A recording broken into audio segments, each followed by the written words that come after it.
आइए जानते हैं आज की कुछ प्रमुख अंतर्राष्ट्रीय खबरों को, लेकिन इससे पहले एक नजर आज की हेडलाइंस पर। क्या एकनाथ शिंदे को उद्धव ठाकरे पर मिली बढ़त? सुप्रीम कोर्ट से रक्षा कवच और जनता का भी समर्थन। एमवाई की नींव पर खड़े आजमगढ़ व रामपुर के सपाई किले भड़भड़ाकर ढहे, भाजपा ने मार लिया मैदान। मनी लॉन्ड्रिंग मामले में शिवसेना नेता संजय राउत को ईडी का समन, कल होना होगा पेश। यशवंत सिन्हा ने बेटे जयंत को पढ़ाया राजधर्म का पाठ, टीआरएस से मिला समर्थन। दिल्ली में बारिश का इंतजार अब खत्म, कल से बरसेंगे बादल, मौसम पर आया ये अलर्ट। अग्निपथ के विरोध में कांग्रेसी दे रहे थे धरना, युवक ने पहुंचकर गिना दिए फायदे, जमकर हुई धुनाई। स्कूल बंद कर्मचारियों को WFH तेल बचाने के लिए इस देश ने नया फरमान जारी किया। सोने और चांदी के बढ़े दाम। आलिया भट्ट और रणबीर कपूर बनने वाले हैं मम्मी पापा, एक्ट्रेस ने दी गुड न्यूज। तो प्रियंका चोपड़ा का यूं आया कमेंट। रोहित शर्मा की कप्तानी खतरे में, इस भारतीय दिग्गज ने दिया अहम बयान। गुवाहाटी में बैठे शिवसेना के बागी एकनाथ शिंदे गुट के विधायकों को सुप्रीम कोर्ट से रक्षा कवच मिल गया है। अदालत ने सोमवार को सुनवाई के दौरान बागी गुट के 15 विधायकों को अयोग्य ठहराने के नोटिस पर 12 जुलाई तक के लिए रोक लगा दी है। इसके अलावा अविश्वास प्रस्ताव को लेकर भी कोई आदेश पारित करने से इनकार कर दिया। साफ है कि आने वाले दिनों में महाराष्ट्र विधानसभा में अविश्वास प्रस्ताव लाया जा सकता है। इसके अलावा शिंदे गुट के विधायकों की सदस्यता 11 जुलाई तक अनुशंसित रहेगी और उनका मत विश्वास मत की स्थिति में मायने रखेगा। साफ है कि एकनाथ शिंदे गुट को अगले 15 दिनों के लिए बड़ा रक्षा कवच मिल गया है। रामपुर में भाजपा जीत गई, आजम खान के रामपुर में सपा हार गई। लोकसभा उपचुनाव के परिणाम घोषित होने के बाद यह सबसे बड़ी सनसनी थी, सबसे बड़ा आश्चर्य और सबसे बड़ा प्रश्न भी था। जो भी इसका कारण टटोलने चला, अगले ही पल उसका सामना एक और बड़े प्रश्न से हुआ।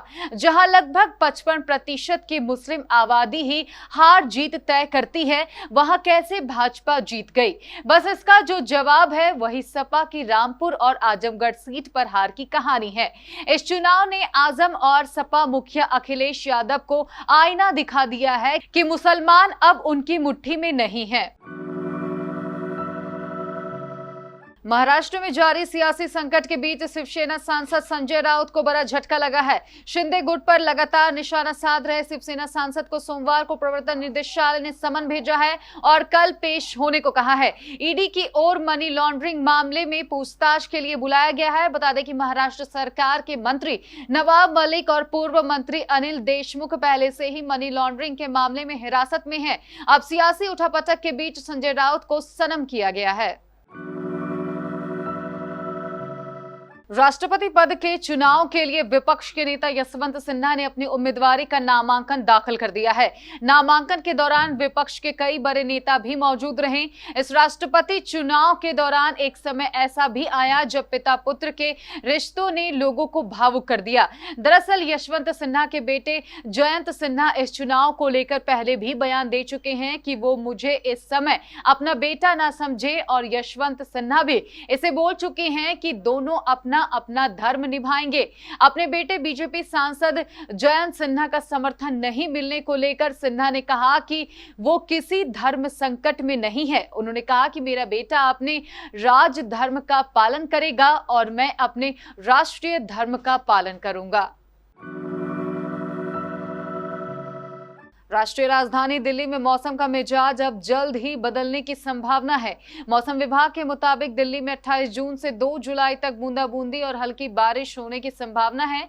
वहीं तापमान में मामूली गिरावट आने के साथ दिल्ली वासियों को गर्मी से भी राहत मिलेगी। भारत मौसम विज्ञान विभाग के पूर्वानुमान के मुताबिक 28 जून से दिल्ली के न्यूनतम तापमान 26 डिग्री सेल्सियस पहुंच सकता है। वहीं 29 जून से दिल्ली का अधिकतम तापमान 40 डिग्री सेल्सियस से नीचे आने की संभावना है। पूरे सप्ताह दिल्ली में आंशिक तौर पर बादल छाए रहने के साथ हल्की बारिश का सिलसिला देखने को मिलेगा। राजस्थान के झुंझुनू जिले में अग्निपथ योजना के विरोध में कांग्रेसी कार्यकर्ता धरना प्रदर्शन कर रहे थे। इस दौरान एक युवक धरने में शामिल होने पहुंचा और योजना को लेकर अपने विचार रखने की अनुमति मांगी। लोगों ने धरने में स्कीम पर बात रखने के लिए युवक को अनुमति दे दी तो उसने लोगों को अग्निपथ योजना के फायदे गिना डाले। इसके बाद आक्रोशित कांग्रेसियों ने उसे धरना स्थल पर ही जमकर पीटा। जानकारी के अनुसार झुंझुनू जिले के कलेक्टर पर अग्निपथ स्कीम के खिलाफ कांग्रेस पदाधिकारी धरना प्रदर्शन कर रहे थे। इसी दौरान वहां पर स्थानीय युवक जगदीप पहुंचा और उससे भी स्कीम को लेकर अपनी बात रखने की परमिशन मांगी। कांग्रेस नेता ने उसे परमिशन देकर माइक पर खड़ा कर दिया, लेकिन युवक ने माइक पर लोगों के सामने अग्निपथ स्कीम के फायदे गिनाने शुरू कर दिए। आर्थिक संकट से जूझ रहे श्रीलंका की मुश्किलें हर रोज बढ़ती ही जा रही है। विदेशी मुद्रा की भारी कमी की वजह से श्रीलंका अपने नागरिकों के लिए जरूरी चीजों का आयात नहीं कर पा रहा है। पेट्रोल डीजल को लेकर ऐसी स्थिति खड़ी हो गई है कि सरकार को सेना उतारनी पड़ी है। ईंधन की भारी कमी के बीच श्रीलंका में सैनिकों ने सोमवार को पेट्रोल के लिए कतार में लगे लोगों को टोकन बांटे। वहीं ईंधन की बचत के लिए सरकार ने स्कूलों को बंद कर दिया है और कर्मचारियों को घर से काम करने के लिए कहा गया है। इस सीजन में शादी ब्याह के अब चंद ही शुभ मुहूर्त बचे हैं।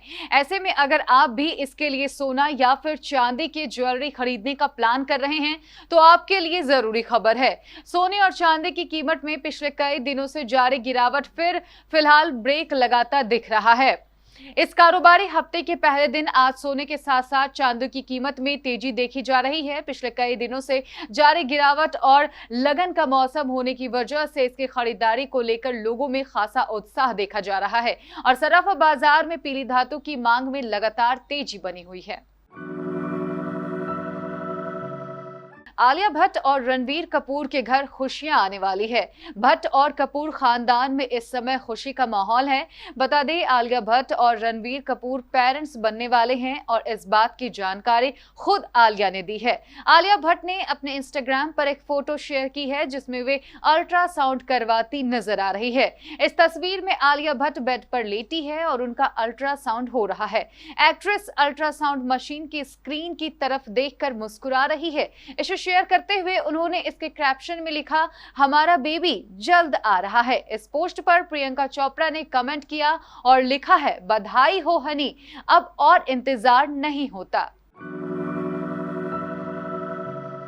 टीम इंडिया के पूर्व ओपनर वीरेंद्र सहवाग ने कप्तान रोहित शर्मा को लेकर बड़ा बयान दिया है। सहवाग का मानना है कि रोहित को टी20 टीम की कप्तानी से आराम दिया जा सकता है ताकि वह अपने वर्कलोड को बेहतर मैनेजमेंट कर सके। रोहित कप्तान बनने के बाद से चोटों और वर्कलोड मैनेजमेंट के कारण ज्यादा मैच नहीं खेल सके हैं। सहवाग ने पीटीआई को दिए एक इंटरव्यू में कहा, यदि भारतीय टीम मैनेजमेंट के जहन में टी20 कप्तान के तौर पर किसी और का नाम है तो रोहित को उस जिम्मेदारी से मुक्ति दी जा सकती है। इससे वह वर्कलोड मैनेजमेंट और मानसिक थकान से बेहतर ढंग से निपट सकेंगे, खासकर उम्र को देखते हुए।